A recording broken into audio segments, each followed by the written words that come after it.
All right, so we did how to calculate K, the equilibrium constant, but like what does it mean and what does it tell us? So the actual value of K can tell us a lot about a reaction.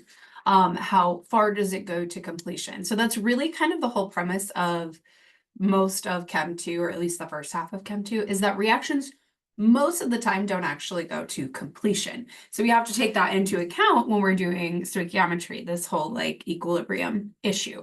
So if K is really, really big, remember K is essentially products over reactants. So if K is really large, that means I have way more products than reactants. So if K is way greater than 1, then we say that the products are favored. That means that the reaction likes to go forward and to the right more than it does back and to the left. If K is really, really small or way less than 1, that means I have way more of the stuff on the bottom, which is the reactants. So that would mean that the reactants are favored. Okay, so again, because K is essentially products over reactants. You can kind of think of it like that. All right. If it's anywhere around 1, so we really say between like 0.001 and 1000, like we're going to see some crazy big and crazy small Ks. So if it's anywhere around 1 or like in the hundreds or 0.5 or something like that, you do have a little bit of both the products and the reactants. Anytime you start getting way less than 1, it is almost all reactants. And anytime you're getting way bigger than 1, it is almost all products in your equilibrium mixture. Okay, so it can tell us a lot about those reactions. So we can combine reactions, we can do multi-step reactions. We know from kinetics that sometimes reactions are multiple steps. So if you know the K value or the equilibrium constant for individual steps, we can calculate K for a sequence of steps. So like how fast would this reaction go? Would it go to the right? Would it go to the left? That type of thing. Okay, so we can change K if we manipulate reaction. So if you were to reverse a reaction, we can find the K value for that. Now, this is a little bit different than heat. We used to do Hess's law. This was back in 161, where you could like add up the reactions and then you add up the delta H values. Well, K is a little bit different. Equilibrium constant's a little bit different. Instead of it just being negative, because you can't have a negative K, when you flip it, essentially what you're doing is flipping your products and reactants. So K is going to be the inverse. So anytime you reverse a reaction, then K, you do the inverse of K. So you do like 1 over K. All right. So if I flipped this reaction, the K value for this specific reaction would be 1 over 0.212 and whatever that is when you type it into the calculator. Okay. If you were to multiply K by a factor, so double it or triple it or whatever, the K value actually doesn't just double or triple, you take it to that power because, right, these would affect the powers in the reaction that you're writing. So it would be like this to the 4th and this to the 2nd. So to just kind of make that easier, anytime you multiply by a factor, you K to that power. So in this case, I doubled the equation from up here. I did 2 and 4. So that means that it would be 0.212 to the 2nd power in order to figure out whatever K is for this reaction. And the reason that we might want to do this, again, is because sometimes reactions happen in sequence and we want the K value for an overall reaction. So if I were to add 2 reactions together and I know their K values, I can find the K value of the overall reaction.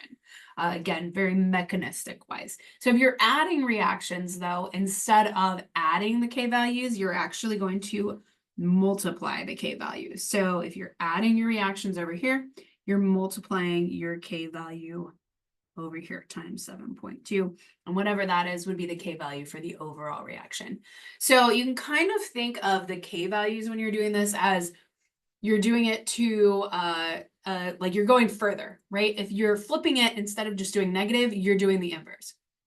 If you're multiplying, instead of just multiplying, you're taking it to that power.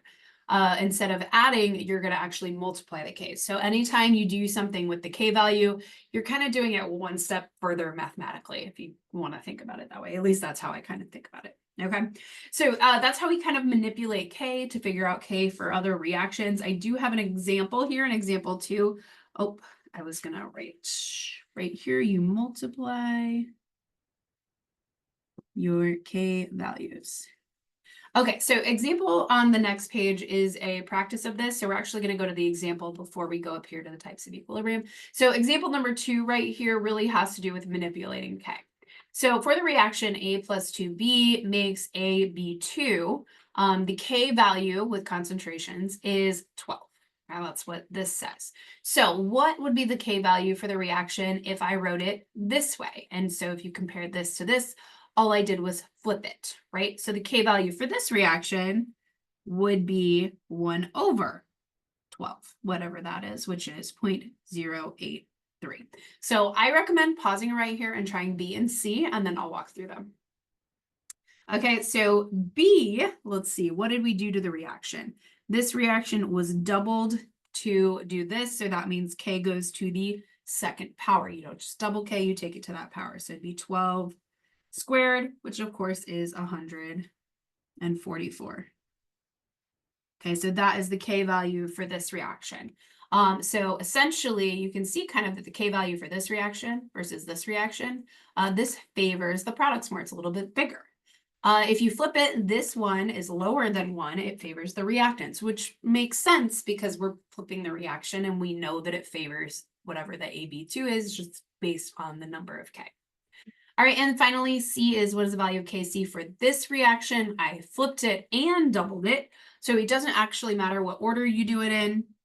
You'll get the same answer. So K is going to be 1 over 12, but 1 over 12 to the 1/2 power, which is really just a square root. So you can take to the 1/2 power in your calculator, or you can do the square root, and you should get 0.289. So the K value for this particular reaction is 0.289. So that's how we kind of manipulate K if we need to use it for mechanistic purposes, things like that. And I am going to go back up here and talk about these different types of equilibriums because there's one more thing you need to know about when you are writing K equations or equilibrium constant expressions for reactions. And that is that there are 2 types of equilibrium systems. There's a homogeneous one and there's a heterogeneous one, which of course means same or different, but same or different. What is the things in there? So are they all gases? Are they all liquids? Are they all solids? Are they all aqueous? Those are your options. That's what it has to do with, okay? So a homogeneous one is when they are all the same phase, okay? And in the reaction that we're looking at, that means they're all going to be gas or they're all going to be aqueous because we have to use pressures or molarities to calculate K. If it's just a bunch of solids, those aren't going to react anyway most of the time, but we're not really worried about those. So gases or aqueous ones. The other thing I want you to watch out for are heterogeneous ones, because if you have a heterogeneous equilibrium reaction, that means you have some different phases, and that affects how you write your K expression. So it could be a mixture of solids, liquids, gases, and aqueous. But if this occurs, you actually want to leave any solids or liquids out of your K expression.